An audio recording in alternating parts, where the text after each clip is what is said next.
Bonjour, dans la vidéo d'aujourd'hui, nous allons apprendre à utiliser votre calculatrice, donc dans cette vidéo ce sera une Texas, pour obtenir un nuage de points. Alors, comme dans la vidéo concernant l'utilisation du tableur, je me limiterai aujourd'hui à l'obtention du nuage et pas à l'obtention de sa droite, ni à son tracé, ni à son équation, droite de tendance. Voilà. Je me suis servi de la même situation que celle que j'ai utilisée dans la vidéo qui montrait l'utilisation d'Excel. Voilà, donc vous avez ici les données, le nombre de magasins d'une enseigne, donc qui va de 130 à 250 magasins, et le chiffre d'affaires de cette enseigne. Et ce qu'on veut savoir, c'est est-ce qu'il y a une relation qui existe entre le chiffre d'affaires et le nombre de magasins. Voilà. Donc pour cela, on va commencer évidemment par allumer la machine et surtout par aller dans le menu statistique et rentrer donc dans le menu sous-menu édition, edit, rentrer les différentes valeurs de notre tableau. En L1, la liste 1, nous mettrons les valeurs d'abscisse, c'est-à-dire le nombre de magasins, et en L2, le chiffre d'affaires correspondant. Donc 130, 190, 220 et 250. Pour passer à la colonne L2, je déplace mon curseur, il vient automatiquement se mettre ici et j'ai un premier chiffre d'affaires, 1570 millions d'euros. Voilà. Et 2110. Voilà. Pour obtenir notre nuage de points, on peut penser qu'il faut aller dans Graphes. Le seul problème, c'est que là, le graphique, d'une part, c'est, comment dire, la taille du graphique, c'est-à-dire la valeur minimum de x et maximum de x, les valeurs minimum et maximum de y ne sont pas du tout adaptées. Moi, ma valeur minimum est à 130 pour x et 250, je n'y suis pas. Mais surtout, il faut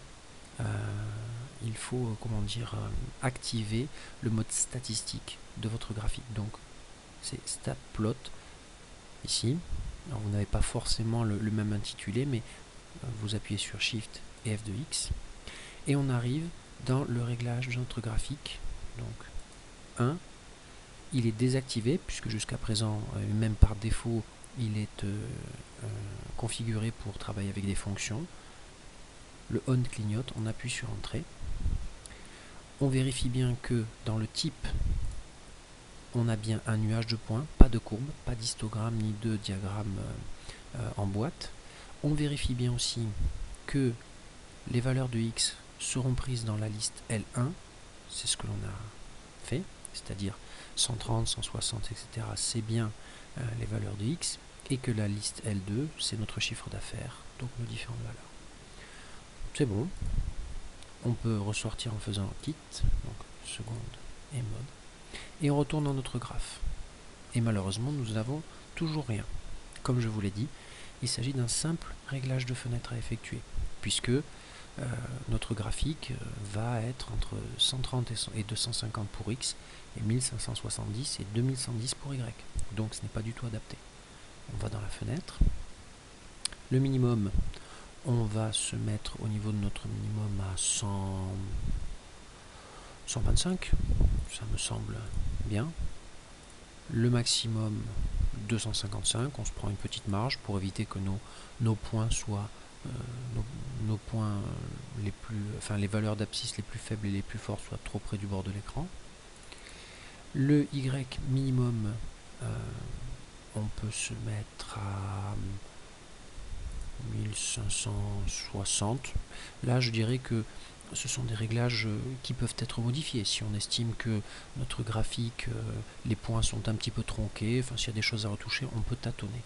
Et là, on va se mettre à 2120. Voilà, s'il y a besoin, on rectifiera. Graphe, et voilà. Alors vous voyez, ce point-là est un petit peu proche du haut de l'écran, celui-là un petit peu bas, donc on va se prendre une marge de sécurité plus importante.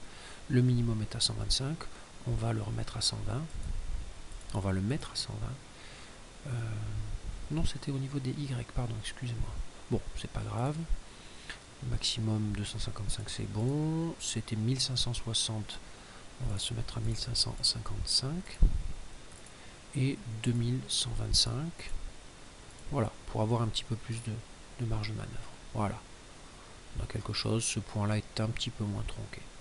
Voilà. Et nous obtenons notre nuage de points. Grâce à ce nuage de points, nous voyons qu'il se dégage une tendance générale qui est déjà à l'augmentation.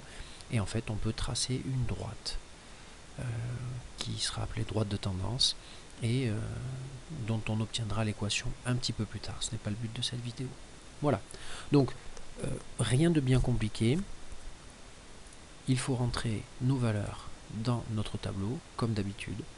Pensez à activer, pardon, je vais y arriver, excusez-moi, donc le mode statistique, que le mode statistique soit activé est très important, bien préciser à la machine où prendre les valeurs qui iront en abscisse, dans quelle liste prendre les valeurs qui iront en ordonnée. Vous pouvez aussi changer l'aspect des points, mais c'est vraiment pas le but. Voilà. Mais écoutez, j'espère que cette vidéo a été suffisamment claire. Si vous avez des questions, n'hésitez pas à me les transmettre, j'y répondrai avec grand plaisir. Je vous souhaite bon courage et je vous dis à bientôt.